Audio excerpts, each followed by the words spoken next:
Hey, yo, it's me, Pops Van Marmalade, and you're watching the Comics-Related Madness Network. Huh? So come get some. CromCon. CromCon.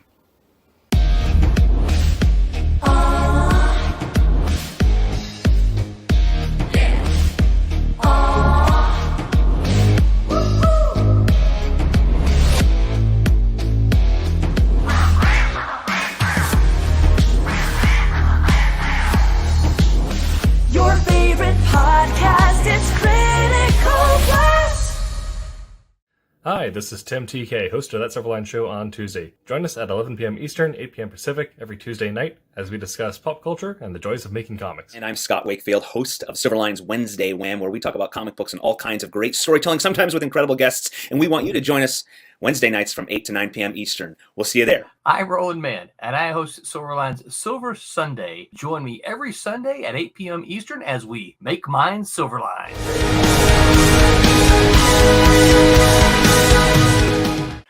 Ladies and gentlemen, welcome to Silverline Wednesday Night Wham! Hosted by Dean Zachary, myself, and John. I think that's all we got this week.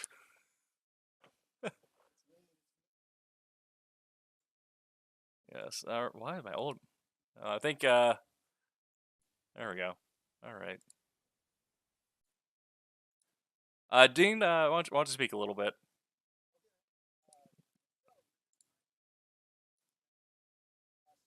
Convention protocol, which may or may not include such subjects as frequency of bathing, how long to hang out at a table and talk to fans and or creators, how to receive payment, when to receive payment, how much is too much to charge, should you charge for signatures, and all that sort of crazy stuff that people have questions about when they go to conventions pre-COVID. So tonight's all about etiquette and protocol? No, that's my primary function. Wow, that's nice. Very nice. Good, we're good. You know, it can meander into other things as it often does. But Tim, you sure. Go ahead and start us off. What do you want to discuss? Yeah. Amy, Stephanie, and Chet says, "Holy moly, Medic is on time." I know. No, I was late. Right? For me. But the time that he's here, no one else is. So I think that's double points for John. Yeah. And we were given permission to kind of meander into other industries as long as it's all kind of in that same space of absolute interaction. And so this our leading topic is paying for autographs. This has been a hot button issue in many entertainment industries for a while. Anytime how much of your fan interaction can you monetize? And should you monetize your fans as much as it happens sometimes? I am a youngling in the creator world still. But I've been a fan for a long time. So I've paid for autographs and I've only recently upgraded from the tip jar in front of my guitar at the local punk venues. Very nice, very nice. How, if I may ask, ballpark range, how much have you paid for just autographs? And you don't have to use names, but were these celebrities in the comic world up, on the echelon level of, say, Jim Lee, or were they, mid-level, or expound on that if you would? I as a rule of thumb, unless it's like a heavy collector's item, I never spend any more than like $25 on any singular thing at a convention. Okay. And that includes autographs. And these, I think one of them was a person who's currently working on a bigger title at the time, but it's mostly people who've been years removed from either working on a big title or have been in kind of the more niche markets. Okay. Yeah. Okay. All right. What about you, John? What thoughts on, ballpark of payment and level of celebrity encountered? I've encountered all levels of celebrity, and luckily I've been going to shows since the 80s.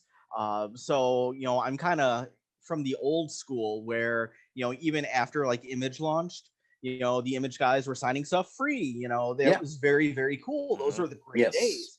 So, to see, newer up and comers after like, the magnificent, I can't even talk today. The Great Seven, when they were doing like free autographs, it's like, okay, so you got the noobs that are trying to charge 50. I'm like, that's kind of rough. I think I paid $40 for a photo op, but that was with a celebrity at a convention. And I usually don't do the celebrity route, but Erica Durance from Smallville was there. And nice. Perfect. She was so much fun at another show when she was helping raise money for the Jeff Loeb fund after his son passed. And she was doing, she was walking around and just playing with the audience and everything and trying to get a whole lot of people auctioning. So she was really cool. So I did a picture with her. But, autographs maybe 20, 25, and I top out at that, if that. I've met so many great people that are just so loving and giving of their fan or for their fans. Yes. It's kind of cool when you don't have to pony up cash. Yeah.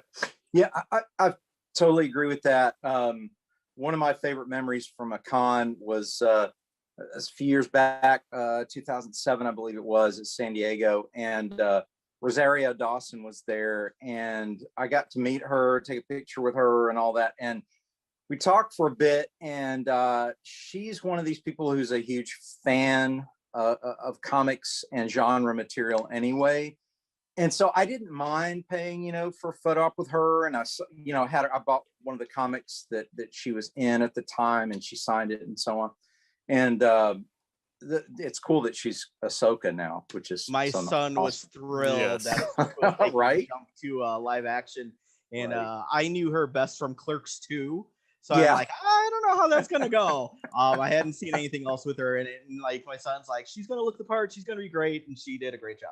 She did right, and she's just as nice and genuine in person. And that's where I was going to go with my story, was that if the celebrity is a genuine person, I don't mind, and they connect with the fan, and really there's no level of condescension or snobbery or even perceived elements of those things.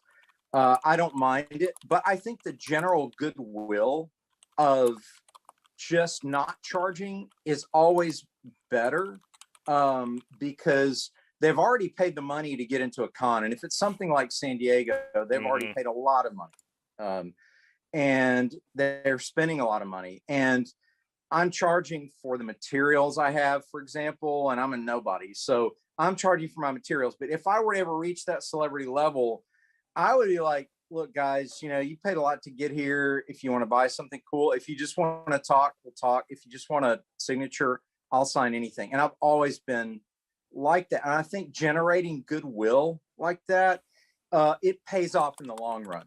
That's my take on it. Yeah.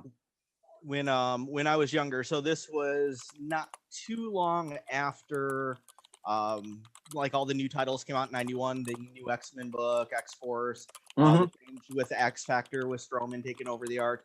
It was during that time, and it was one of the Image 7, let's say, that was on one of the X titles, and had a huge snaking line, and a huge queue, and it was very. Was he in a jeans commercial? Yes, perhaps? He was. Yes, he was. Wow. As a matter of fact, he was. Incredible. Wow. So I was high school or college at that point, because I graduated high school in 91.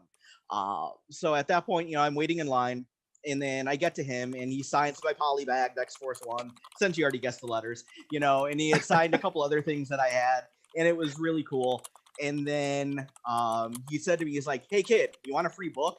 And it was one of his first published appearances. That was like a promo ad from, I'm trying to remember who the publisher was.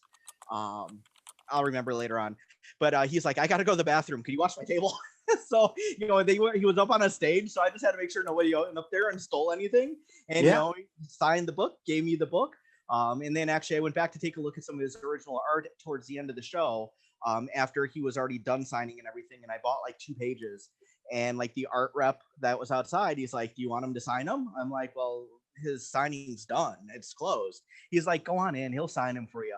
And so like, I peeked my head in the room. I'm like, he said that you'd sign these for me. He's like, yeah, come on over, and signed them, and that was really, really cool. And I've always nice. remembered that and appreciated that. And seeing that in your fond memories of that event, then you're more likely to speak well of him, which is, which is good. That's like I'm saying, that goodwill pays dividends. It really does. And I think people are free to choose how they wish to make their money. But I think if there's something tangible besides your signature, if there's a piece of art there, there's a book there, I think that's the way you generate funds. Give the fans something real. Yeah. I think part of it, the rise in the charging of signatures and the amount that they're charging, there's so many things that the internet broke, social norms, being nice to people, not being a keyboard warrior and a jerk because you're hiding behind a monitor screen. Sure. With flipping, I think flipping kind of really upset a lot of the folks because I'll bring you a short box of books that you worked on, Dean, and you're going to sit and you're going to sign them for me for an hour. And then you go up on eBay and you see, hey, that free sketch I did for that guy, he wants $50 for it now. And, the books that I signed, he wants $10 each. And you're like, well, what the heck? So I think that so many of the artists and writers and creative teams probably saw that happening so much they were trying to put a stop to that, which is a shame because I can't tell you how many cool people, industry folk, did sketches for me, head sketches, full bodies, at back the day you asked and they did something cool for you. It was awesome. Before everybody was just trying to profiteer off of their kindness, and you could tell a true fan versus a flipper, One of the practices I've seen that I kind of agree with is if someone comes up to you with they're 1 or 3 books or whatever, they're just there to talk with you and hang out. If someone comes up to you with a box, what some people say is either they charge them for everything past 3, or they'll say, all right, I have time to sign 3 now, and then I gotta take something else, but then bring another 3 back to me at the next convention, and I'll sign those for you again. Yeah. I agree. There's a fine line. That brings me to the subject of time spent with fans. And here's the thing. There's a lot of nice folks that want to stop and visit, and I don't mind that at all. And what you learn to do at cons is you learn to be as gracious as possible with fans who want to discuss things and talk with you, whether it's process or whether they want to talk about a book you did in the past and discuss that. And there's a fine line. You have to balance the time you spend with them, and then there's other fans waiting as well. And most people are super, super nice, and they understand well, I need to, I appreciate you coming by and I need to move on. There's people waiting, and they'll take off. But then there's the people who talk for a really long time, and they won't, and you have to play that very gently, and as we were talking off camera a bit about, sometimes people can, creators can be jerks, and I've seen it happen. I'll tell the story of now. This person was not a jerk to me. They were just a very, very tough coach, and it ended up helping me out. And that was Neil Adams. I had a portfolio review with him a while back, and he just destroyed it, and just was so tough on me. But there was a level of encouragement there, and he spent a substantial amount of time going through it, and it was in San Diego. So, I mean, it was busy. And I thanked him for it, and I went back and practiced some of the things he recommended, and I was better off for it. But some people don't like to be criticized, so I think Sorry, go ahead, Tim. I was saying also, like you're saying, there's some level of encouragement there, and there's that definitely that difference where if you're what I gather other people who have sat on Neil Adams and people like him is it's not just ripping sheets out of your portfolio saying, "Oh, this is trash. This is trash." He'll go say this line's shaky. Oh, you need to work on this shadow here. Whereas if you post something to your DeviantArt portfolio, you'll just get surrounded with comments saying this is this is terrible. Take it down. Yeah. But I think if you want to have any longevity in any sort of creative career, you have to get used to interacting with people who are more experienced than you in it, Yes. and listening to them when they say something needs work. They're doing that to let you know that if you want to get on their level, this is your path to that. Absolutely. It's very much a teacher trait, Yeah. and the fact that they're willing to share their knowledge, experience with up and coming, talent is awesome. Yeah. So talking about, you were talking about Neil Adams. So my run-in with Neil Adams, I'll share this one with you, was a couple years ago. Well, more than a couple at this point, probably 2012, maybe 2011, 12, 13, something like that. Wizard World Chicago. A bunch of us had a booth set up, and Neil was on the back end behind us. And it was Sunday morning, and he came walking through the con before the con opened, and saw the group of us there, and stopped and chatted for a minute or two. And then just like out of nowhere, he's like, "Okay, you guys want a picture or what?" And so we're like, "Yeah." So I'm the only one who didn't get in the picture because I was taking all the pictures. But I just thought it was so cool that he stopped by, chatted in the morning, and then it was just like, okay, since Noe is going to ask, he's going to offer. You guys want a picture? And we're like, oh my God, yeah. That was just so cool of him. And then he went about his way. So I like that. That was awesome. Yes. Yes. So nice creators. Have you run into any that were not so nice? Tim? I don't think I've had that experience. I've had booths next to not nice creators, or have been You've witnessed but interactions that are yeah. less than kind. And it's Right. I mean, also I think the weird thing is Rose City Comic Con, our Comic Con up here in Portland, it's a lot different than San Diego or New York, in that your Marvel and DC are pushed in the back. The main floor is going to be Image, Dark Horse, Top Flight, and like kind of Oni also recently just blew up, but it's the smaller presses, and then also there's a huge indie section on the main floor, just because they prefer the locals over the big names. Sure. Yeah. Sure. And which I think is super rad. But you'll get random non-comic people in there who just managed to buy like in the floor adjacent to wherever. So when I was helping out with Mad Cave, there was a random fantasy author who had managed to dominate the entire floor with cosplayers of a certain scantily clad quality. And I understand. Yes. I understand what you're saying. And Yes. was spent most of the time mocking the comic people there. And we're just sitting there like, well, why are I you here? see. This is great. It was super great. Yeah, Yeah. rudeness doesn't work. What's it? And booth, we at times, this is a politically incorrect phrase, so everybody just be cool, but we used to call it the booth babe phenomena, right?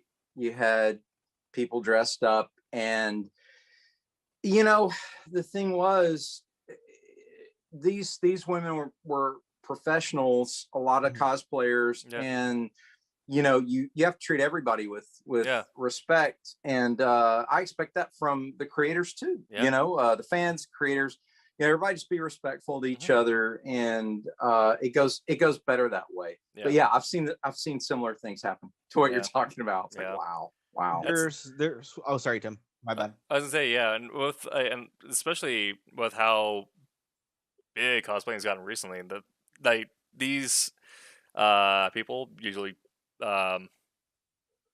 women, but it's changing and more men in there. I've had it stated several times that if someone wants to put me in a leotard and prop me up in front of the booth, I will do that. No, for just a burrito. But they spent so much time in their costumes just to like get the look that they want and to make it look professional quality too, that that for the person to hire them out to be disrespectful, like let alone just random passersby, it's very off-putting. Yes. What were you gonna say, John? There had is something. there is one artist that, and I did see this one firsthand. And I guess it's not the first time that the gentleman had done it. He has quite the reputation for how do I want to word this? Basically taking over other people's tables. Ah. And it's like, oh, the convention promoter has given him these 2 tables, and he's like, this swath of land is mine, and takes like 5 of them. Yep. Wow. Either pushing other people's stuff aside or off the table, or planting his flag before people get to set up their stuff.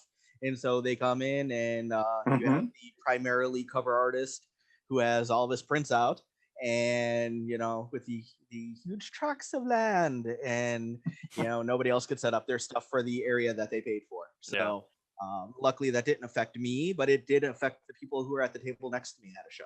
Yeah. And I hated seeing that. That's just rude. I mean, that's rude and inconsiderate. I don't care how big a creator you are, or how little a creator you're sitting next to. That person you're sitting next to is a fellow creator. Do not do him or her wrong by being that rude and inconsiderate. Yeah. And say that is the benefit of being a bigger dude with big shoulders and the ability to project my voice very loud. Is there have been moments where we've had people who've started set up in the corner in front of our table or doing whatever, and all of a sudden we're blocked off, and then I just kind of stand up and lean over, like, hey, if you don't mind moving around, I gotta throw this ninja comic at this kid across the way. Then they straight up just being a kid with a ninja comic. I'm like, there you go, it's free. I'm picturing you saying that while wearing a leotard and threatening them with a burrito. So that's that'd be on brand for me. Yeah. Well, speaking of leotards and burritos, did you guys see the famous mimes at San Diego? Have you seen these mimes I'm talking about? What they have the I've red never carpet. been to San Diego. Oh my gosh, it's a circus. But I mean, not taking anything away from any of the other ones, but this particular time, one of the weirdest experiences was seeing these 2 individuals dressed in the same exact color as the red carpet, and they were moving around as mimes, and then they would freeze and blend into the carpet. They would lower themselves to the floor, blend on the carpet, and then rise back up and do the mime thing. And it was eerie, and it was cool, but it was eerie at the same time. So watch out for them. They were like carpet red. Yes, that's interesting. Yeah, that's it was fantastic. carpet red, so it matched, and they were literally full body covered. And we would just stare and watch them and just go, that's oddly compelling to watch and terrifying at the same time. So they were mimes. So it's like, I don't know, what are they going to do now? Are they going to try to walk around and break out of a glass booth or what? So it was fun. It was kind of cool. You see all kind of crazy stuff in San Diego. The other thing I remember, one of the best cosplayers I've ever seen. This woman had spent so much time on her costume, and she was obviously a dark elf. And we were on the escalator, and so I'm just sitting there going, this is like movie level. So then she turns around to talk to a friend of hers, and she's even got the contact lenses in. Oh yeah. And it was eerie, man. It was like, okay, that is so realistic that I just got chills. It was very cool. I think for the Warcraft movie, I believe they had some of the extras in the Orc and Human armies that actually found World of Warcraft cosplayers at San Diego, and like, hey, we're filming this movie in a couple months. Do you want to get flown out to be part in a battle? Oh, that is so cool. Yeah. Not that this ties in directly, but Tim, you probably know this already since the poster is behind you. Mandalorian. Yes. You move that way to cover it. So Mandalorian, I guess their budget didn't allow for all the stormtroopers, so they called in people from the 501st. Yep. That said, hey, you want to be on the show? Come on in, and that's how they got all those troopers there. Yeah, that was the final scene, because they allowed them to spend their budget outfitting the Mandalorians, because all the stormtroopers in that last battle in town were volunteers essentially. And that was a great app. They were all great episodes, but I just thought that was so cool. So when you had mentioned, about finding cosplayers, it made me think of that. Yeah. And just the plug for the 501st. The guys are nice. The ones I've encountered are such nice people. And when I had the good fortune and opportunity to draw an issue of KOTOR for Dark Horse when they had the license, I was invited to be a member of the honorary member of the 501st. So I have a little badge and everything. Oh, and here's cool. one of the perks that comes along with that.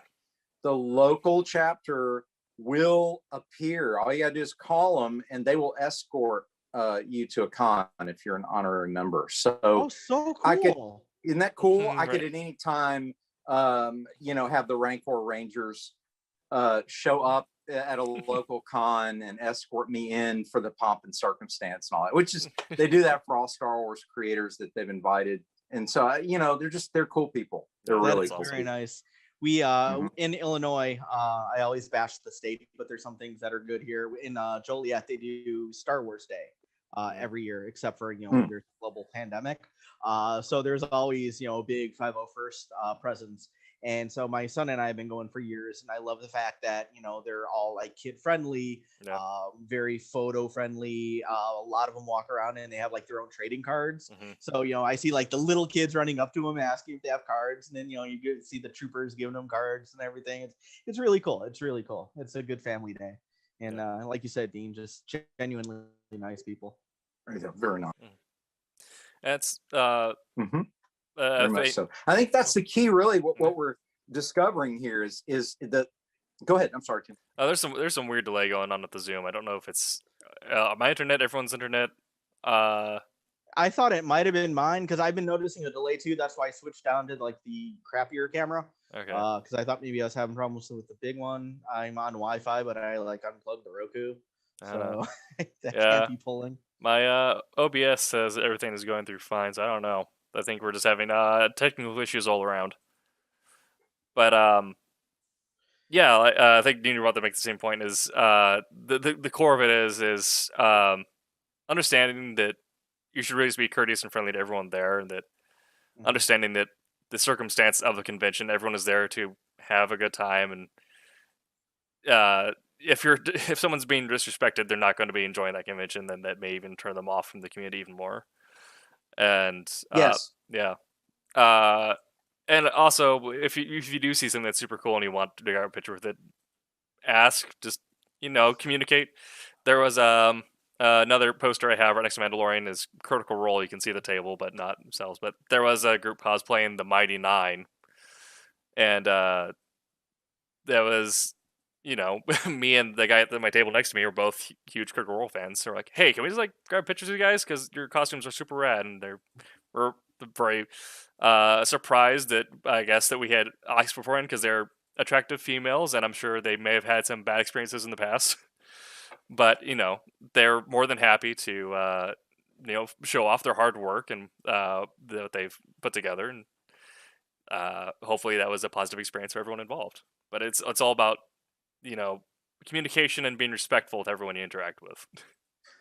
That's true. And I want to bring up something that's sort of tangent to that subject. And that is, the pros and cons of what we now call the Hollywood connection to comics. They're sort of the pre-Iron Man 1 and post-Iron Man 1 comic convention world. I think we can all agree. We discussed part of this before where pre-Iron Man 1, their comics are sort of a cottage industry with a very intimate group of creators, and many of us knew each other and met each other repeatedly at cons and worked together. And there was almost like a brotherhood there, sisterhood, a fraternity, sorority, whatever you want to call it. And then after Hollywood got involved and it just went through the roof money-wise, then all of a sudden it becomes this business, which again, there's good and bad to that. The good is pretty obvious. More interest, more money's flowing, more opportunities for people, et cetera, et cetera. There's some negative too, though, and that is what we used to call the starstruck celebrity hunters, really overwhelming the show. And you guys can speak to it at other cons, but it got particularly difficult to attend San Diego because the overwhelming throngs and waves of celebrity hunters, and I'm talking movie hunting people, not comic book people. While the two areas are connected, certainly visual storytelling, they're separate entities. And a lot of us felt that, we were being overwhelmed by a tsunami, and it became very difficult to not only compete for time and interest, but in order to pay for our respective expenses and so on, we had to really consider, as the years went on, from say 2005, 2008 on, as we got to 2010 and 2012 and beyond, it almost became prohibitive to spend the money to travel to San Diego and set up there. The booth rates, and again, the celebrity hunting tsunami made it difficult. So what are you guys feeling on the plus and minus of the Hollywood connection now with comics, and the idea of, should the two be separate conventions now? How do you guys feel about that? I think it depends on how it's handled. I parking in Portland is probably the worst inner city parking experience I've ever had, but the way they handle their convention is fantastic. In how they've mitigated that, because I mentioned before how their main floor is going to be Image, Dark Horse, Oni, and all them. So you walk in and you're like, hey, you just saw the Avengers? Great. Do you like comics now? Cool. Try out these other guys. And so it forces you to walk through the indies and walk through the medium level presses before you get to the Marvel DC area. I think even you had to pass through the monster truck, like Monster Energy Drink truck, and the Gundam guy before you got to them. But every convention has a Gundam guy. But I think setting that up where you're welcoming, but kind of redirecting, or at least funneling through the actual market. I mean, San Diego's probably gonna be a little bit because it's the name associated, so that's where Marvel and DC are gonna want to pitch all their stuff. But in that case, I'd say maybe something like a different convention, or at least separate days or separate buildings. I think Go ahead. for what I've seen, I think it even started earlier than 2005 from my perspective. So like, the 80s, the 90s, they were Comic-Cons. Yeah. Then they started morphing, and then eventually picked up the name like pop culture convention. Right. So that's when the expanse of coverage into not just comics, but actors, actresses, B level, C level, A level, a mix of celebrities depending on the show, location. I think that's where it really started. So I'd say probably like the late 90s. When I back in the day when I was a kid, we had the Chicago Comic-Con and we liked it. Yep. And then Wizard bought it, and then it became Wizard World Chicago, and it wasn't the same show. Then they eventually did move locations, and definitely wasn't the same show. It lost that comic focus. I've seen, at the Wizard show in Chicago, they had two different rooms at one point. You go right for the media people or left for the comic people. And so there would be people that wouldn't even know that there was another half to the show because, like Dean was talking, they were celebrity hunters. They wanted to go see Shatner, and they wanted to see Stan Lee. And, did you know he wrote comics? He's in all these Marvel movies. Yeah, actually, that was a conversation I had with somebody one time. They're like, oh, he actually wrote comics? Oh, hurts my head. But yeah, so, anyway. But yeah, it was really bad because they didn't even know the room full of creators was there. Dean, your other question is a great question, and I don't think there's a good answer. Should they be separate things? Well, the two are kind of married at this point. Yeah. So I don't think one would necessarily survive as well without the other anymore. I think you kind of need both sides to that. Yeah. But that's also going to split, interests. That's going, and when you have people that are, celebrities charging, X amount for autographs, that's going to limit budgets of people who want to go buy books, buy original art, take a chance on an independent book that they've never heard of before. Yeah. That has definitely been painful over the last, again, because I'm old, I'd say maybe 18 years. So Yeah, I agree. One of the cons, I don't want to plug all these different cons, and we've got a con that we plug, and Tim will do that. Yep. But there's a con that actually isolates the two areas where it's not all in the same hall. Like you have, okay, over here are the comic people. They're in this particular hall. And then over here are the movie people. So from the beginning, you start to separate the focus of people. So people who have their budget and they go with the kids because they want to see comics and comic creators, they go this route. And then the people celebrity hunting go this route.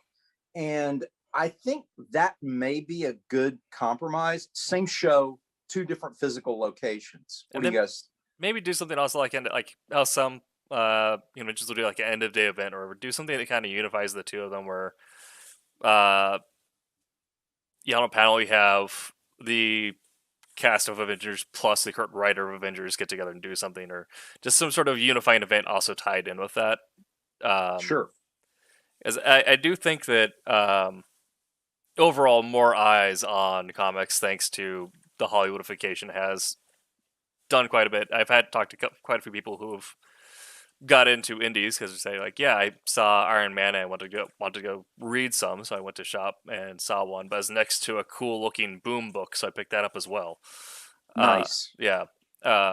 So I think there is definitely benefit that we're seeing, but I think it's a matter of kind of directing focus, like Dean was saying. That's what I had. Press is good press. Yeah. And like I had said, I saw shows that have done that. And it wasn't well directed, maybe because, like I said, some people didn't even know there was that other hall with comic people. Yeah. So they were off on their own, and they're like, "Oh, we've been here 2 days. We didn't even know this room was here." I'm a visual guy, so Dean, as you were talking, about like one hall here, one hall there, what would be really great, and if any convention people want to use this, I won't even charge you.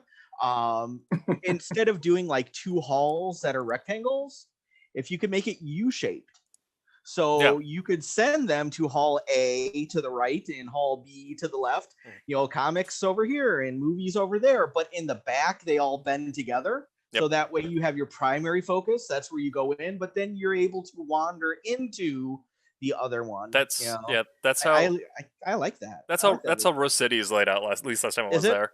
So you have the main convention center, and then it has kind of like an open foyer that goes in through either end. But the main floor, kind of the biggest end, is your local press and your indies, and then it goes through to the big two, and then it goes through to the Hollywood section is actually kind of smaller. But it just kind of feeds it through back together. But as you're going through, it's like, oh, the indie guys are having this big party. I want to go there. That's cool. Yeah. I'll also say any attempts to make conventions more of just a really weird party, not like a pop culture party, like popular party, but a weird party, do really well. The last time I was at Rose City, they had a Monster energy drink sommelier. And I just thought about that with our conversation earlier, Dean. Yes. Yes. Oh, I would love that. Yeah. So it's always you had this like full on like wine like one of those like pool party like resort style bars, and it's this guy who would pairing monsters for you. I would seriously. Anybody out there wants to do this? I would show up in a tux and be the sommelier for energy drinks. I mean, that sounds so much fun to me, you know? But that's a great idea. Things like that. Yeah. Just to make it unique. And also, what are your feelings on sketches, and do you like to leave material with the creator to sketch and come back and pick it up? Do you like to watch him sketch it there? Do you prefer short, brief headshot sketches? Do you want a full sketch and pay more and have him ship it to you? What are you guys' thoughts on that? Because I'm sure people listening have their own tastes when it comes to that. I don't. I've actually never really done much of the sketch side of things, Mhm. the last piece of art I bought was actually from Jamie Tyndall. Ooh. Yeah, and he had just that's upstairs. But it was a Spider Gwen piece he had done, and Oh, very but cool. he was doing canvas painting the entire time, so you could buy what he painted that day so far, and so you could watch him paint and then also pick something up, and uh Sweet. that was cool. Yeah. Very, very nice. Well, from the creator side, one thing is I like to really spend time on material and detail. And a lot of times when I first started going to cons, I would try to do all the work there, and I did. And it was good, and it has a certain urgency to it, and it's like improvisation comedy almost. You know, when you're on stage and you have to perform, and you have to come up with the funny lines stuff. You know, sometimes that's the best stuff, and there's a lot of energy to those what I call on stage con sketches. But then the take home send back con sketches, those are fun because you get to spend a little more time, a little more detail. I don't necessarily charge more for those, but it's interesting. John, what's your take on that? Take homes, on stage sketches, what do you like? It depends on the creator and kind Okay. of knowing what their bandwidth is for things and what they're Uh-huh. willing to do. I had a couple sketchbooks, just like the type you could pick up at the grocery store with the spiral binding on them. Sure. But still the art books that started getting filled years ago, like Pat Olive did some nice stuff in there. You know, back when they would do head sketches, I got like a Spidey Oh, yeah. and a Stacy. It was very cool. And then my girlfriend at the time got a Batman. So that was really cool. I know they've got some Batman fans in the house here. And Todd Knock, for example, did he actually sketched out for me with Sharpie on like 11x17, like an arrowette from Young Justice. Nice. And while we were at the show. And going back to one of your questions earlier, Dean, what do we like? I mean, kind of talking, basics about just be cool to people, don't be a jerk at shows, and basically taking social cues. I've always felt awkward not knowing, does the creator want me to stand here and watch? Or do they want me to move along? Am I taking up too much of their booth space standing there? Because I love watching the creative process. But I also know as a creative myself, it's not like, if you're really going to stand around and watch me type, I'm going to care. But if I was like, if I was able to draw, more than a stick figure badly, I probably wouldn't want to be watched. So I've never felt comfortable socially standing there or walking away. I'm like, I don't know what I'm supposed to do here. Because I would love to watch your magic come out of your pencil and your pen, because that is so incredibly talented. But at the same time, I don't want to geez, dude, why are you just standing there? Some people prefer to draw to silence. Some people don't mind carrying on a conversation. So I really don't know. If it's a piece from an artist that I really love, especially if it's something with my characters, take home is great. I have no problem with that because I know they could put more time and energy into it. Kind of like you're saying, Dean. It's a different somebody that could do something while they're there. I'll definitely, gladly grab that opportunity. Right. And so I think the answer is all the above. yes. Okay. Fair enough. I think, yeah, and also my Yes, perspective Michael? on this also comes down on the context of the situation and just knowing why the creator is there. I mean, if it's a convention, the creator has the booth set up in such a way that you can watch them do stuff, then I might sit around and watch. But if they have their thing set up so it's covering their face, and you pass them the thing, and then it's hung back down behind, I'm like, okay, but you might want me to come back later. But also that both situations are different than if I were to come up to Dean while he's on his lunch break, like in the middle of the day. I'm like, hey, can you draw this for me? And I have a story regarding that kind of interaction as well. Did you ever hear, because I heard this one, somebody trying to get an autograph from a celebrity underneath the stall of a bathroom door?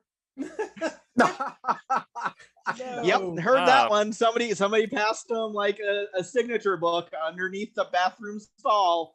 Well, somebody's number two in. That's But here's the thing, though. I would sign that. I would absolutely sign that. That's rude. I mean, that's worse than interrupting lunch. I mean, that's interrupting TMI, getting man. rid of lunch. I mean, Yeah, that's a no. That's For most people, don't do that. But if it's me, I will sign that. But maybe not in the way that you want me to. is it going to be in a brown ink by any chance? Yeah.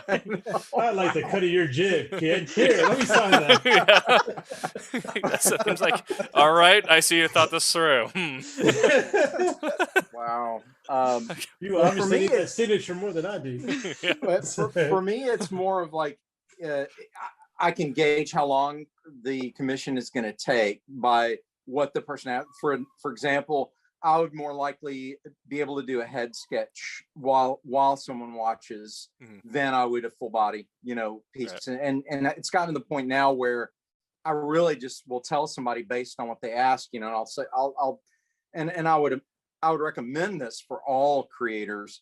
Tell your client the rules before. Don't make them just feel awkward and ask. Just lay it out and just go, look, here's the deal.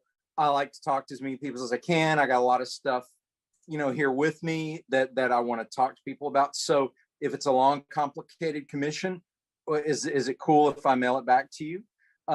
If it's a headshot, I'll be glad to do it, but can you come back in, say, 2 hours and I'll have it done?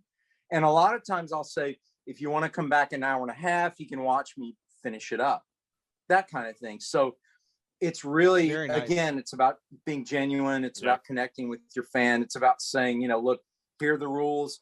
I hope we can work something out here. The other thing I would encourage young creators to do is get paid up front, because I can't say how many times. No, I can't say 2 times. It took 2 times for me to do a very complicated commission, and the person never came back to get it, and didn't pay me for it. And it wasn't so much, I wanted to get paid for the time I put in, but it was also the disappointment of not being able to see their face when they see the commission, because that's the payoff for me. For every creator, it's different. Some creators are like, screw that, man, just pay me, but I like actually physically handing the piece to the fan and see their reaction to it.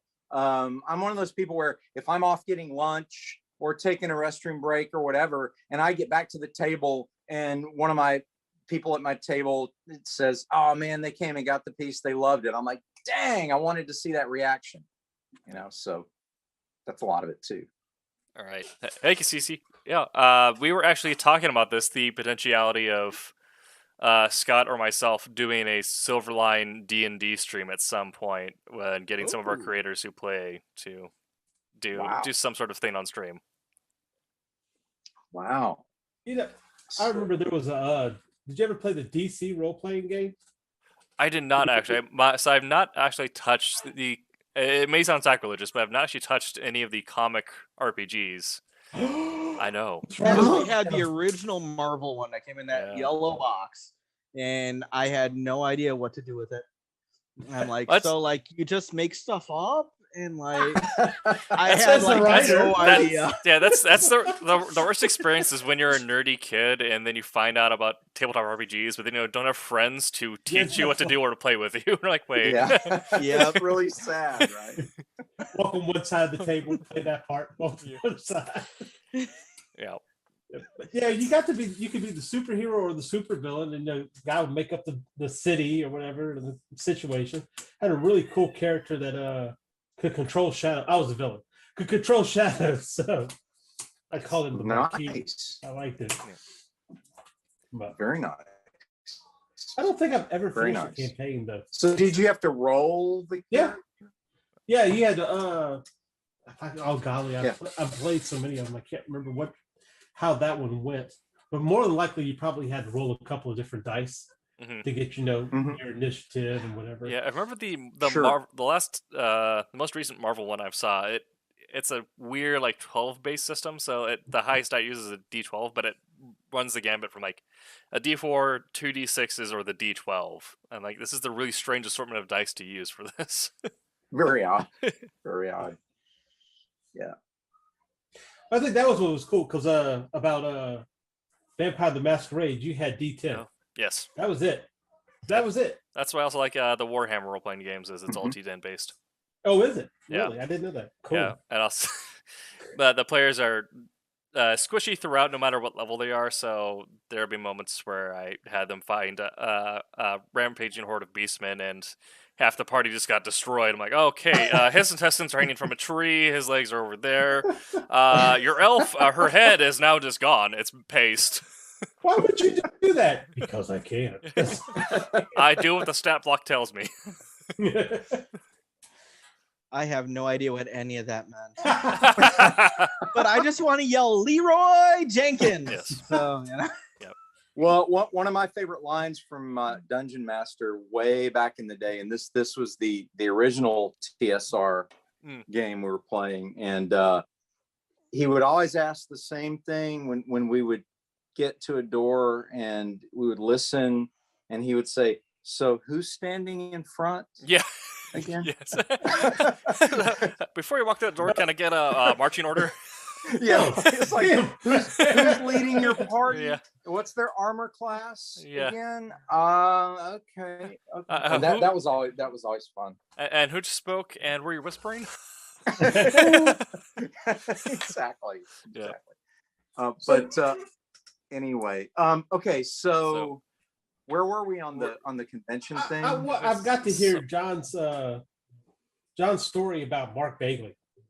Oh, I wish yeah. you didn't use the name. He busted the name out. All right, Oh, so well, let's no. rewind. Can we rewind the internet for a minute? And okay, so Yes. see Michael Landing. You want to hear the story about the unnamed creator? Yes. Yeah. Oh, Yes. yeah. Sure. Perfect. And actually, you know what? It ties.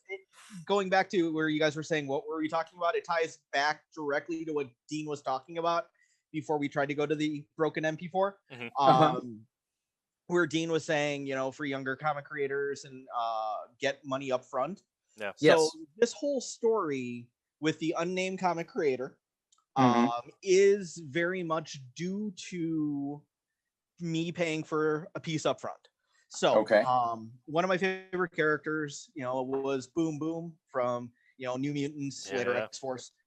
Very nice. Huge Boom Boom fan.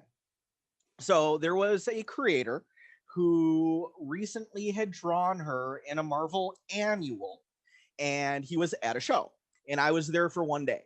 I was working, and maybe I wasn't working. No, I wasn't working at the comic store yet. I was still shopping there. So I knew the comic store guys that had a table there at the show as well. So I went up to unnamed comic creator and asked him if he would do a commission of Boom Boom, and he said yes, he would. I'm like, cool. Price was agreed upon. Gave him money. And then he asked me for photo references of her. I'm like, well, I don't have any with me. You just drew her in the annual. He's like, well, I need references. I'm like, okay. So I go over to a table. I buy a couple issues of New Mutants, which were pricier at that time because Rob Liefeld took over. They were Liefeld issues. So, you know, I shelled out, you know, just as much on those books as I did for the commission itself. Take unnamed comic creator the 2 books back. And he said, okay, come back by in 2 hours and I'll have your piece done. Okay, cool. So I come back by in 2 hours and there's a note on his table saying he's signing at the Marvel booth. You know, come back by in 2 hours. So I come back by in 2 hours and he had packed up his stuff and he had gone for the day. So I was only there for one day, 2-day show. So I was working at the comic store at the time because I was working the next day. Okay, cool. So now I got my time frame right. So the comic book guys, you know, that I worked with, they said, we'll get it from you, or we'll get it from them at the show for you tomorrow. So that whole next day, they were chasing them. You know, did you do it? Did you do it? Did you do it? You know, because he promised it the day before. Luckily, I knew somebody at the show. So they did get the piece. It was really hacked out, not very good. And I was very disappointed. So, like, you know, Dean said that he likes, you know, to see people like excited about getting, you know, like the piece that they really wanted. You know, if he saw me get that piece, you know, it would have been like the wah wah. And I'm like, really? Wah, wah. You know, because I really liked his art up till that point. So, and I said to the guys I worked with, I'm like, did you get my reference books back? And they're like, what reference books? I'm like, oh. So fast forward about a year, unnamed comic creator comes back to a show. Same show that I was mentioning earlier today about the other comic creator that Dean was asking about with the Levi's, where I had great experience with. Unnamed comic creator is there, and I wanted to talk to him about the piece because I didn't like it. It wasn't good. It was really rushed. You could tell he just did it to shut the guys up, and I wanted my books back. So we had a table there for the show, and the guys had a bottle of Rumplemints. So I had a couple shots of Rumplemints, and then I went to unnamed comic creators line and I waited. Got up to the unnamed comic creator who was signing some of my Spider-Man books that he worked on. And I'm like, by any chance, do you remember me? Or do you remember last year's, convention? He's like, yeah. I'm like, do you remember me? He's like, no, not really. I'm like, do you remember this? And I pulled out the commission and I just saw his face droop, and he's like, oh, I'm like, well, yeah, it didn't kind of turn out the way that I'd hoped. And, I'm sorry, my friends had to run you down the next day to get it. But I was wondering, by any chance, do you still have the reference books, that I had to get for this? He's like, man, that was a year ago. I don't have those. What books were they anyway? I'm like, well, they were a couple issues of New Mutants. And he's like, oh, New Mutants, big deal. And now keep in mind, he was an artist on a Spider-Man book. So there was ages across the spectrum of people waiting in line for an autograph from this person, including a bunch of kids behind me between like 5 and 10 years old. All right. And so I'm like, well, it's New Mutants. He's like, oh, a big deal. I'm like, well, they were Rob Liefeld New Mutants. And he's like, oh, Rob Liefeld, big effing deal. But he didn't say effing. He actually said the word in front of little kids. So angry about getting my book stolen and a bad commission, plus the Rumplemints all mixed together. I'm just like, oh, hit a sore spot, did we? I'm like, jealous much? He's like, jealous of what? I'm like, well, let's see. He's got more talent than you. He's got more money than you. And I go, and obviously he's got more fans than you, right? And then he said something to me, and I don't remember what it was. And I'm just like, whatever. And I walked away. So, but it really twerked my buttons about it. The part that really made me the most upset about this creator was the swearing in front of kids about the other creator. It's like, whether or not you like that creator, you don't drop the F-bomb in front of kids. That was uncool. I didn't like it. So see, Michael, that is the story of the unknown comic My creator. bad. I'm sorry. It sounds like, I just wanted to hear the story because I just didn't figure that unnamed creator. He looked so gentle and frail. I didn't think he was such a... And the other thing, let me throw this in, as a disclaimer, because this is also the truth. As we've all been talking tonight, about experiences, about best practices, about ways to behave, ways not to behave. And this is true, even though you guys could tell, how it was about my story. Creators are people too. Everybody has good days. Everybody has bad days. So the day that he didn't finish my commission, who knows what happened? Right. Maybe something happened at the Marvel booth. Maybe something bad happened at home. I don't know. The day that I went to talk to him about that, so you've got somebody coming up a year later saying, I didn't like this commission. Maybe I started that problem that day. Maybe I put him into a corner. I don't know. Maybe somebody hit his puppy that day with a truck. I don't know. Maybe he just saw Rob Liefeld's line and he was just mad anyway. That line was pretty awesome. It was cool. And so, who knows what is behind the scenes. So whenever you're at a show, and I'm talking to the folks who are on the other side of the creator table, remember the creator that you know and love. Maybe they're having a bad day. I had a bad experience with unknown comic creator. Other people have good experiences. The one, the jeans guy, as Dean had asked, I've heard plenty of bad experiences. Can't say that, everything's always positive with everybody anytime. So, it could just be that bad day, bad date. Who knows? So give everybody the benefit of the doubt and just be cool, because everybody's got a human, or everybody is a human, and maybe they're dealing with some stuff that you don't know about. Yeah. And I got kind of a story like we were talking about earlier, and it ties into that. And recognizing that your creators are people too. CM Punk shared a story about there was one day where he's just out like outside his house walking his dog, and some dude pulls up in his neighborhood or jumps out of his car and runs up to him with an issue of Drax #1. It's like, hey, can you sign this? And he's like, I'm taking my dog out, man. I gotta get back to my wife. Like, we're supposed to get dinner. I guess, but he said, if you come, like, ask me at a convention, yeah, sure, I don't charge for autographs. I just do whatever. It's like I'm there to meet you those days. But if you're come outside my house while I'm, not dressed while I look schlubby and my dog's taking a dump, I'm not going to be happy about it. I may sign it, I may not. I'll probably complain the entire time if I do. And all my interactions with him have been in conventions or things like that. So he's just been super nice and great. But it's the same kind of deal. Like you don't come up to me in the bathroom and pass a thing under the stall, ask me to sign it. Right. Tim, in this kind of, Dean went down the road of this isn't so PC. Maybe this one isn't PC either. But I could only picture that scene happening with a female creator walking the dog. Right. Okay. So if I was a female creator walking my dog and a random fan just is jumped out driving of the car. down my street, that would scare the living poop out of me. Yeah. I mean, as a guy, I'd probably be already weirded out by it. But like, holy cow! I mean, that's creepy. That'd be And depending also how that fan approaches you. Yeah. There are some very deranged people in this world. So that's kind of really infringing on a whole different level. Yeah. If that, that'd be. It's and to your point, John. Also, when you're having these interactions with. Because even though we all operate in the same industry and fans and creators all share the same space, as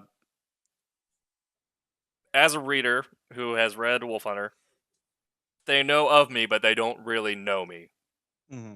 And so everyone at convention is at some level a stranger. So when you're approaching these people, I think that's also another issue with the internet has done is with social media is it's created this false friendship equivalence. If you've been following a creator online for so long, you think you have an idea of how to interact with them differently than you would if you just meet someone in the wild for the first time.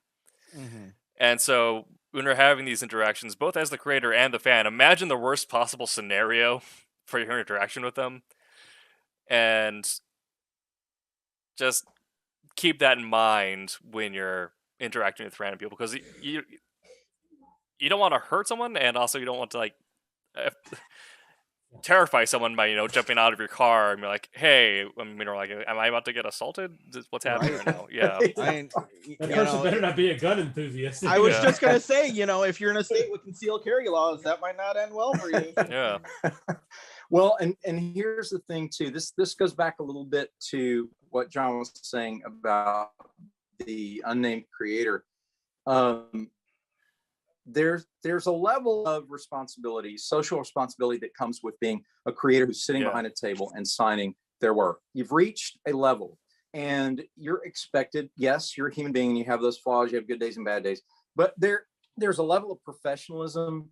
Mm-hmm. And I would imagine that he knew that particular sketch was just cranked out in order to keep people from bugging him.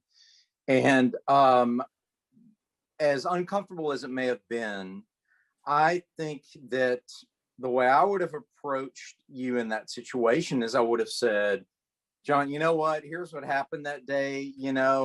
I was carrying my lunch tray and tripped and fell and everything got all over my stuff. And then it was awful. And then, somebody, threw a sack of tomatoes at me and this and that. And so, think is a bad day. And so I'm going to redraw you that commission at no cost. And I'm going to see if I can get you those books replaced, because again, the goodwill connection then pays dividends later on. I actually had something happen to me where I did a commission for someone and it was destroyed in shipping. Oh. And they It was my fault. I did not properly pack the 11x17 in the box so that it wouldn't be damaged. And I didn't use FedEx. Always use FedEx. Sorry. And shameless plug. And so I had to redraw it and send it to him again at no cost. And it's just one of those things you realize what you're doing. You're being paid to draw pictures for people. Be gracious to them. Be nice to them. And here's the kicker people might have a problem with. Be nice to them even if they're not nice to you, because other people are watching. And, John also mentioned, using language in front of underage people, that's not a cool thing. So I would imagine, John, that this unnamed creator has a reputation, and it's probably not a great reputation in the industry because of behavior like that. Yeah. The other thing I was going to mention is, if people are there, if you're a creator, somebody says, hey, I want to get this drawing or whatever, and you're covered up and it's going to be some time and you got to go do a panel and all this other stuff. I always tell the person, look, are you just here for today, or are you going to be here tomorrow? Right. Again, that's a creator responsibility. You have to ask the fan, are you going to be here today because I've got this and this going on, or I'm covered up with commissions. I can get it to you tomorrow if you're here. And they go, oh man, I'm only here for today. I'm like, cool, no problem. If there's no way I can get it done, I'll get the shipping information and ship it to you. If I can squeeze it in, I'll tell them right there. But again, these are creator responsibilities. Yep. And a lot of these people just don't have common courtesy, and we've got to get back to this common courtesy. Tim, you mentioned this false familiarity that's created with internet contact and stuff. People need to understand something. That does not rescind common courtesy with your fellow human being. You are to treat people with common courtesy, be kind, be courteous, even if they're not nice to you, be kind and be courteous. It will pay back dividends. Anyway. Dean, what you had said there actually would have been perfect, and it could have worked out to the same scenario. So if unnamed comic creator said to me, are you only here today? I'm like, I would have said, yeah, I'm only here today, but I have friends that are working a table, and if you'd said, well, could you have them pick it up at the end of the show tomorrow? It would have been a whole different situation, instead of them going there first thing in the morning and then again in the afternoon. And then, I think they opened this portfolio once, when he left it behind and he had left the table, they're like, somebody was like, what are you doing? They're like, we're looking for the kids commission, ask the question. It would have been the same thing, have the same people pick it up, just a whole different scenario.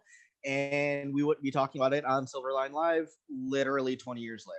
And that's, And that being said, in our chat today, there was a mention of another artist who will not go named, who still owes me a U.S. agent commission from 1992 when he did an in-store signing. Yeah. And that's Wait, hold on while I go look at the chat today. And Johnny, following up on that. So you said this event was about 20 years ago. And literally. And imagine then if social media was as present as it is now for that creator.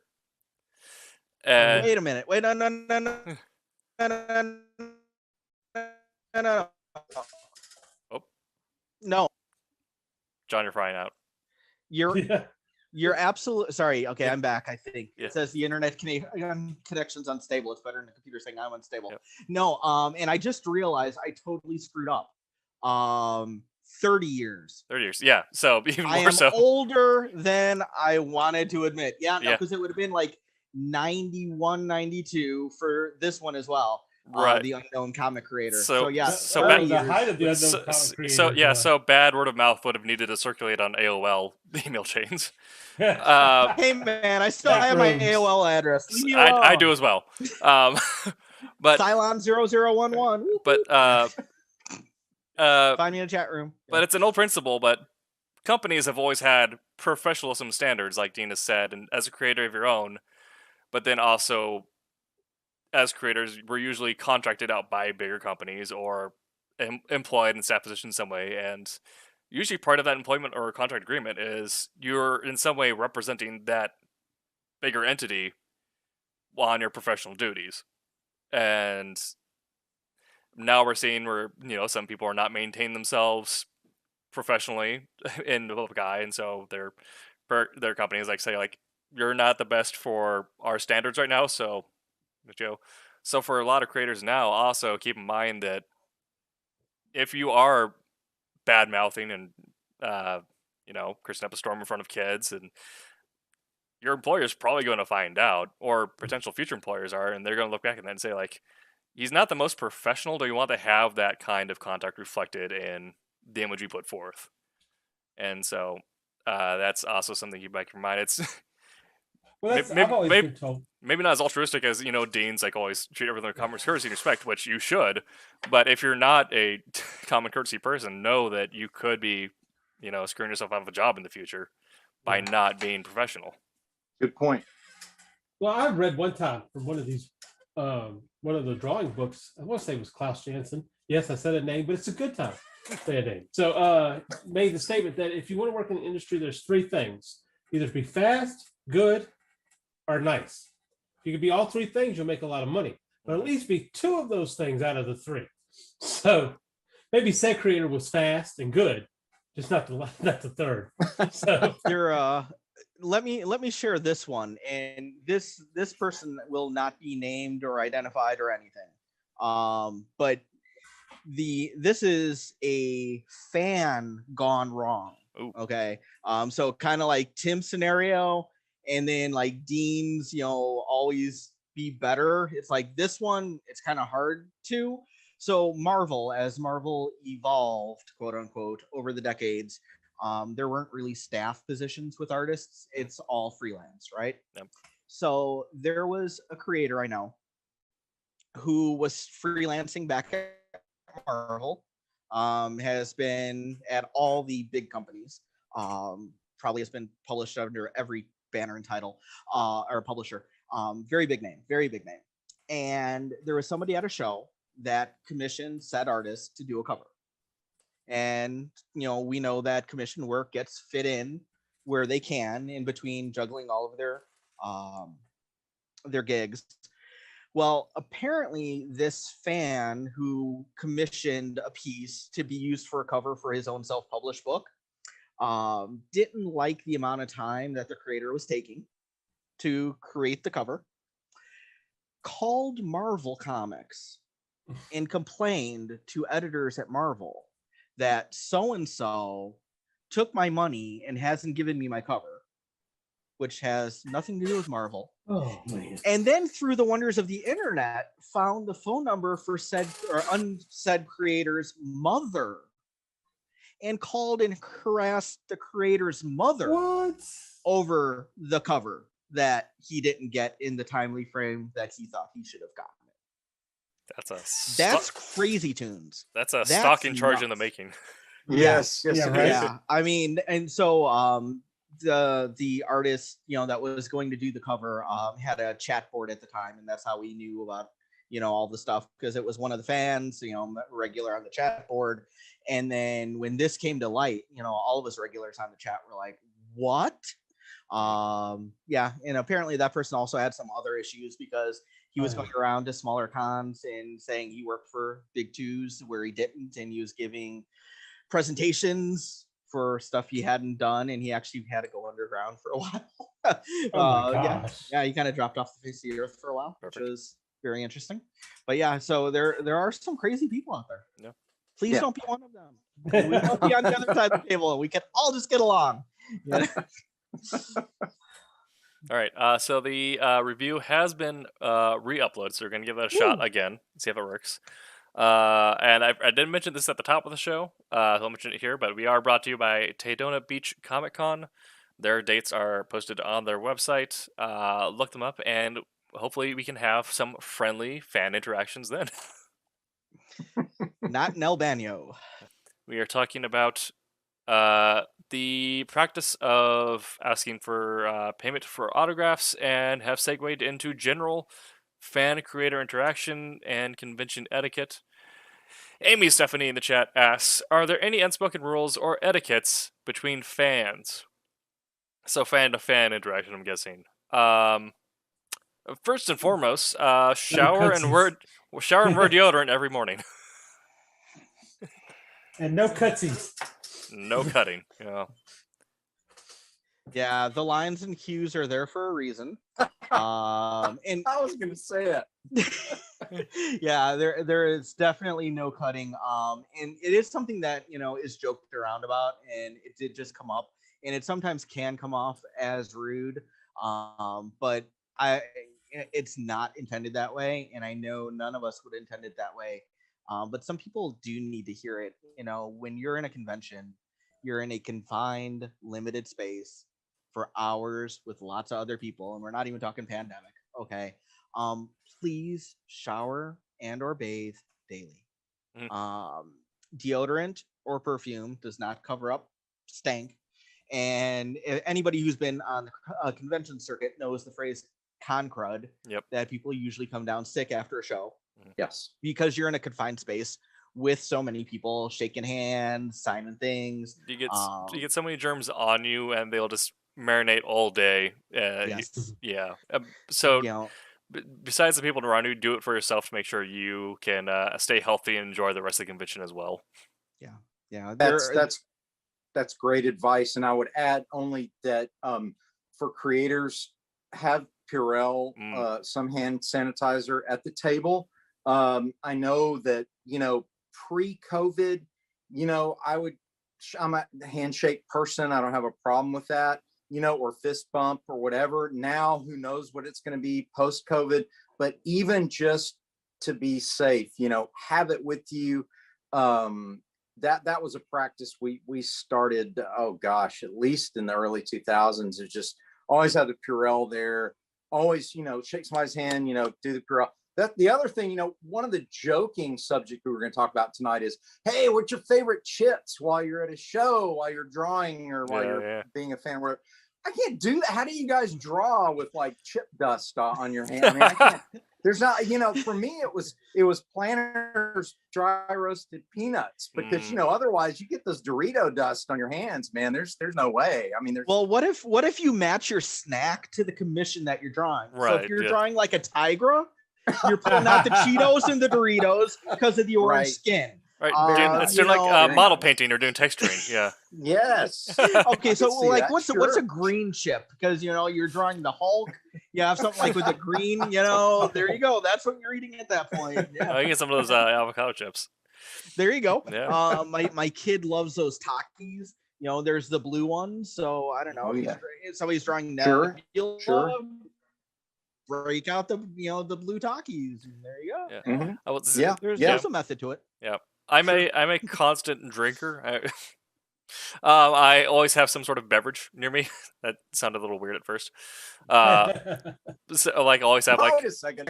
Nicely done. Yes. Nicely done. Always have like a Surge or, you know, a LaCroix or something with me, or like a Reign energy drink, something like that. And something that has happened to me is I've had someone just come up and take a sip from it.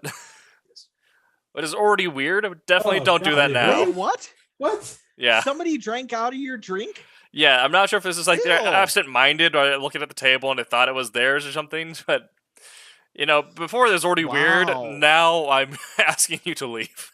Now we've traded spit. Yeah. We're one and the same. God, yeah. You know, especially like Tim, like when I first met you, that's when we were calling you COVID Tim. Yeah, I know. You know, right? You don't want to drink out of the cup of COVID Tim. Oh no. The other thing is, this is a segue to this too. Okay. Don't, for creators, try your best. I know it's not always possible. Try your best not to eat at the table. Here's the problem. I have tried, you know, even taking a bite of the sandwich and or hamburger that's underneath the table. Inevitably, when you take a bite and you got a mouthful, somebody comes up to ask you a question. And it's inevitable. Number two, it's just, you never look right, you know, with a mouthful of food. Oh, thank you for liking our artwork. You know, it just doesn't. So either take a break, go eat it, you know, off camera, off stage eating is better than on stage eating. Another plug for peanuts though.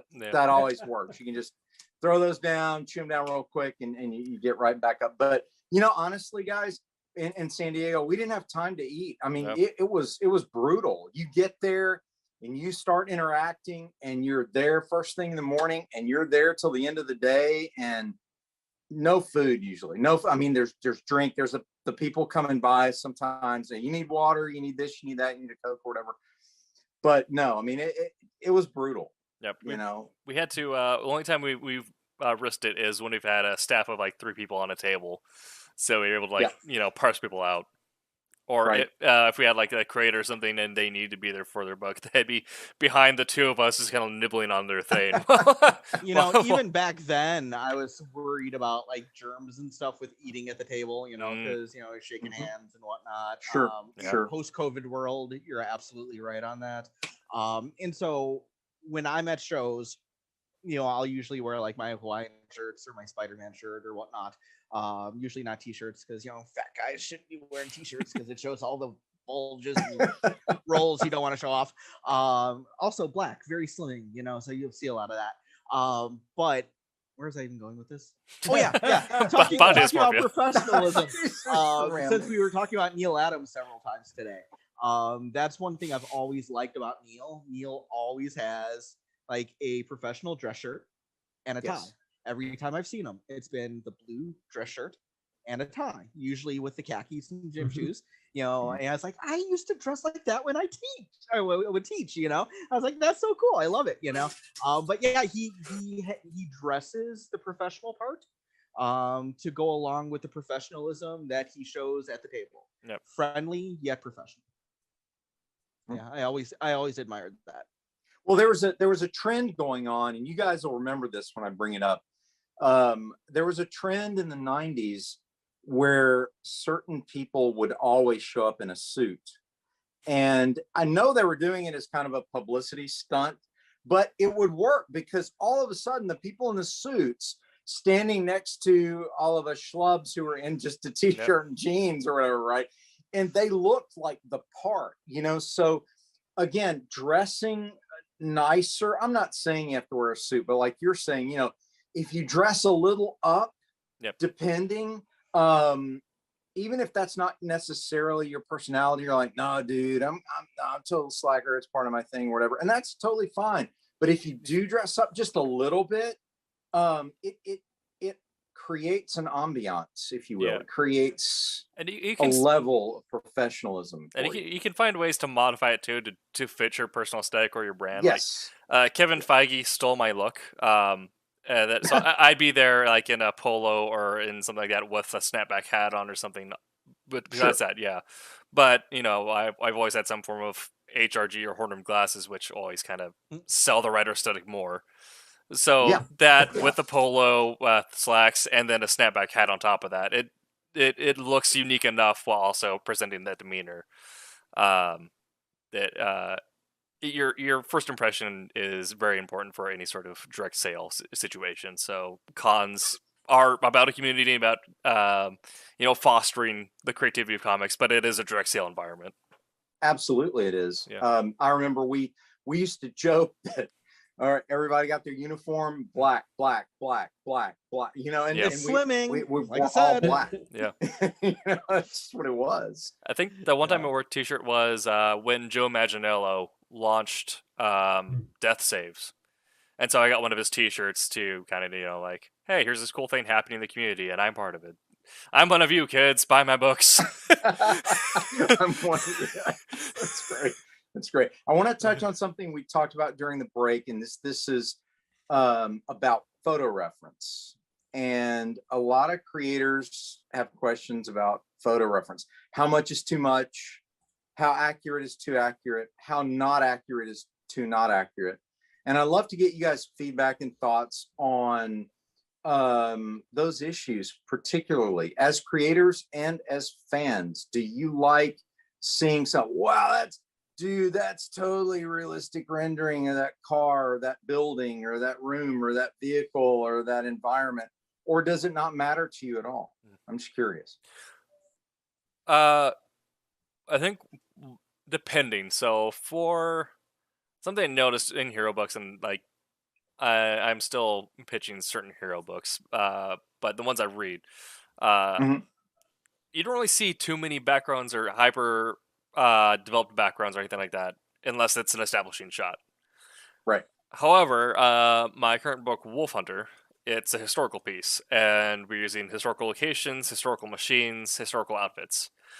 And when I got pages back from A.J. Cassetta, the penciler, everything is very hyper developed, and John Martin, who's inking it, said his ruler is like on the point of breaking, just matching all the straight lines. And I think for that situation, that's when it does kind of get somewhat important, because it's part of what makes a story like this unique.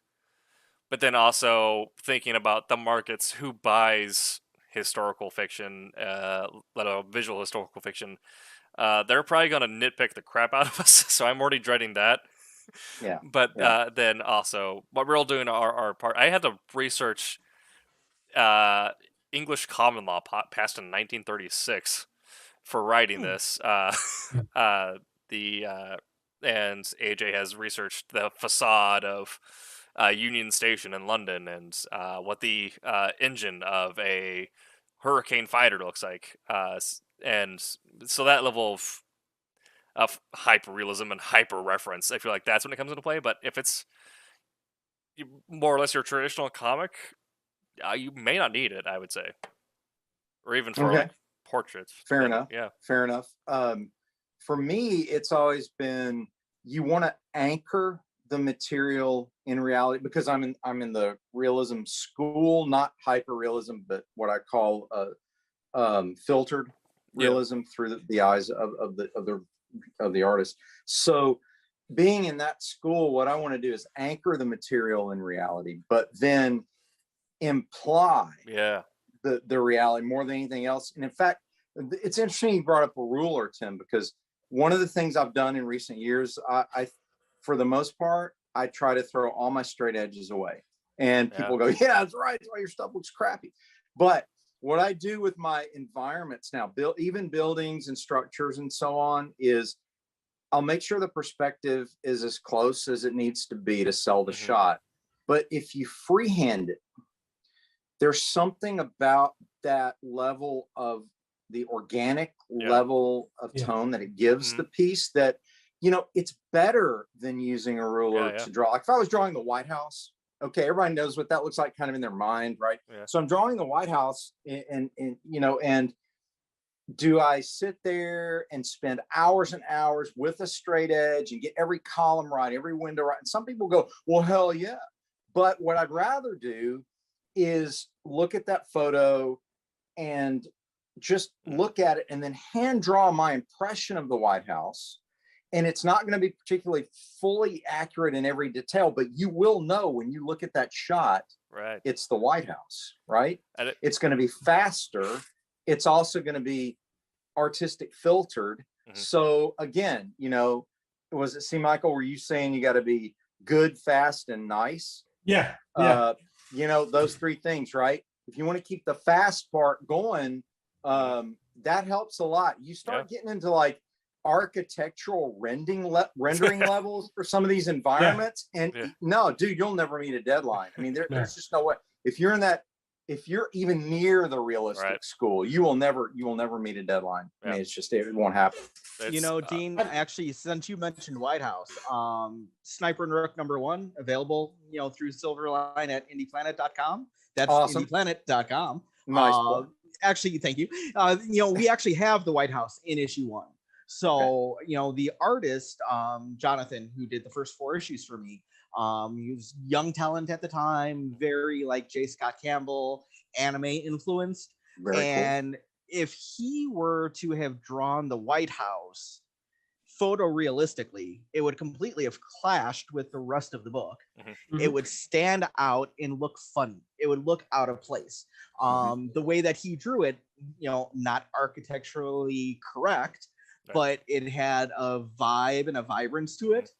because it was energetic like Yeah. the rest of his art, Mhm, and so mhm, if you mhm. have people who do the low detail rendering, it's nice, Mhm. but you could just photocopy something like that, Yeah, that's yeah. there's no point in that, Well, I don't. if it's not going to match, Oh, if that's your exactly. style, that's Right. great, but like you said, you're never going to hit a deadline.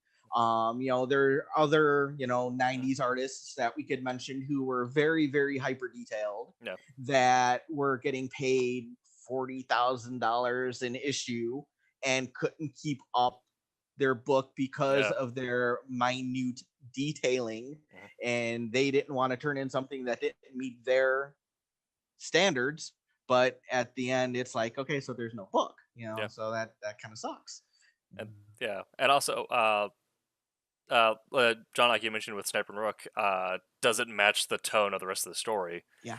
I mean, we did the facade of Union Station, but Wolf Hunters very much had to do with facades in general. Face value plays a lot into theming, but you can also find ways to play around with that. So like he did not like one for one Union Station, but AJ did do a lot of what's the facial detail of this look like, and how do you imply that? Yeah. Well, the But thing about go.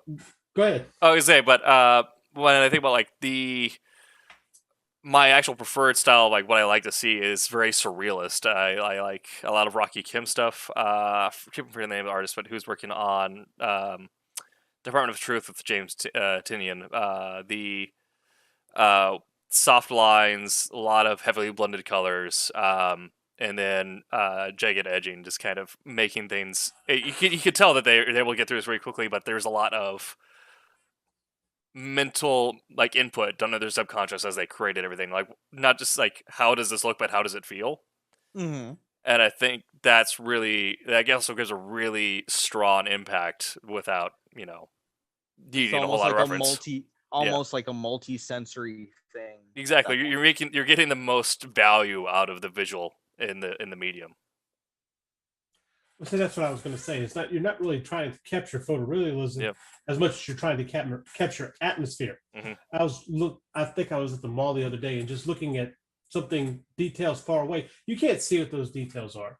You just get an idea of what it is, and your brain's going to tell you what they look like, but it's going to convey that feeling, and that's what you want to do as an artist. Is You're conveying an atmosphere, even as a writer. It's not just a visual artist. Even as a writer, you want to convey an atmosphere. You want to convey an environment, because that's what people are going to remember. It's not the details. It's going to be the environment. Yeah. How did that make me feel? So Sniper and Rook #9, the setting, Sniper's undercover, he's in high school, and I actually sent the artist for that issue photo reference of my high school, because that's what I had in my mind when I was writing it. And did it come out looking just like that? No. Right. He took it and ran with it, and it came out to the high school in the book. That's exactly the way it should have been. It's like, okay, this is what I'm picturing. Now you take this and art it your way. And then it came out great. It didn't look line for line, or should it have? Yeah. But yeah.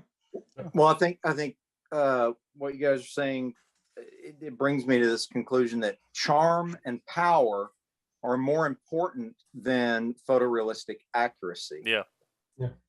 Impact. I had a colleague of mine ask me back in the day, in the 90s, when I was working at full time, and he was picking apart something I'd drawn, and I said,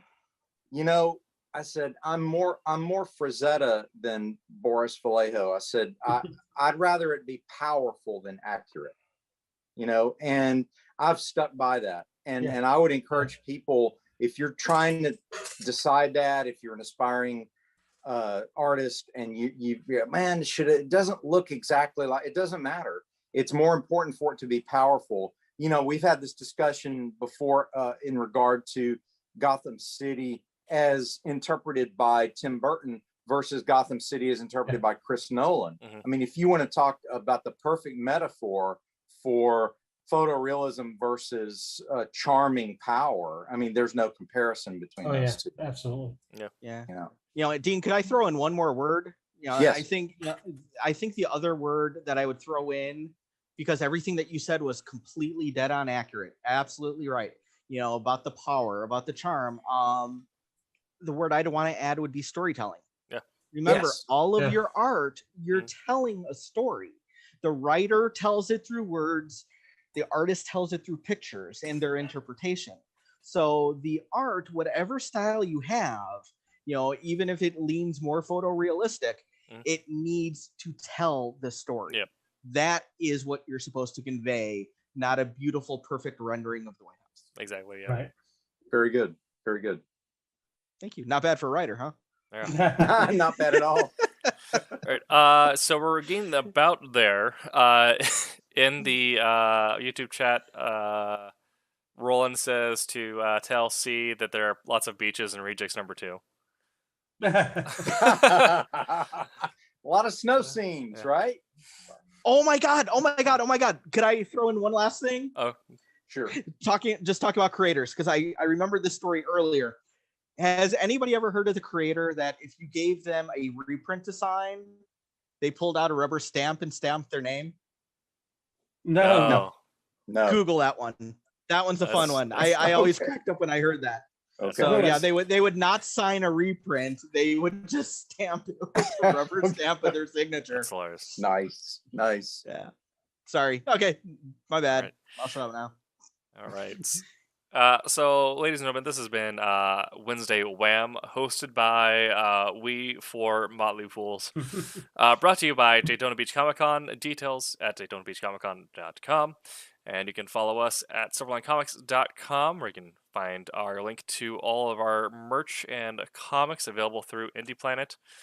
I have been your producer/seducer, Tim TK, on all the social medias at Tim TK Writer, TikTok at Tim Doesn't TikTok, and Twitch at AgroBacon, where I'll be live later tonight. Maybe with Destiny, maybe something else. I'm not sure. Dean, where can people find you? People can find me at the usual places on the social network, Facebook primarily, and they can also find information about me on SilverlineComics.com. And remember, folks, creativity is beyond calculation. I just have to say that. I have to. Love It's my that. tag. We're going to get that on a t-shirt. Is that yours? That's mine. That is Yeah. awesome. Impressive. That's Most awesome. impressive. All right. Mr. All-Seeing Michael Lining, where can people see you? Of course, you can see me on Facebook, Twitter, Instagram. I try to be on there a little bit more now. Of course, I do Weekend It on Fridays at 11 a.m. Eastern. Comic Sunday brunch at 11 a.m. Eastern on Sunday. And now I've just picked up a new gig as a co-host on Geek Speak on Mondays. So look for it there. Yeah, I know, right? Wow, make sure you save some time for drawing, bro. That's awesome, though. Wait, am I supposed to draw? We're going to have to change C's name to Honestly. the busiest man in comics. Yeah, no doubt, right? All right. Oh, the good thing about this is I can wing it all. So There we go. And Mr. John Medic, The Trace. Everybody, I've got stuff on all the social medias, but I don't use them all much. I kind of get scattered. I'm like, too many. Facebook, best place to find me, John Medic III. Also on Facebook.com/beta3comics. Where's that backslash? And so you can find out more about Sniper and Rook. One plug on that, I've been getting some new pages from my longtime partner, Bill Mouse. So there will be new Sniper and Rook this year. Stuff's looking great. Been a long time coming. So thank y'all for sticking through. All right. And we had another important note in the chat. C, you got a Kickstarter going on right now, right? Oh, right. Kickstarter for Terraform Comics, Enter the Continuum. We got 16 days left. I have a short story in there called The Reaper. So go check that out. Oh, and it's 2/3 Silverline family for Reapers, because Jeremy Kahn, also known as the colorist for the upcoming Fire Rush Kickstarter coming up, and of course my Team Beetle cover, is also the colorist on that. So there you go. He's doing fantastic work. Love it. All right. So, ladies and gentlemen, this has been your Silverline Wednesday Night Wham. And we are going to go to our respective beds now. I wish you a good night. And we will see you next week. But until then, make mine Silverline. Silverline.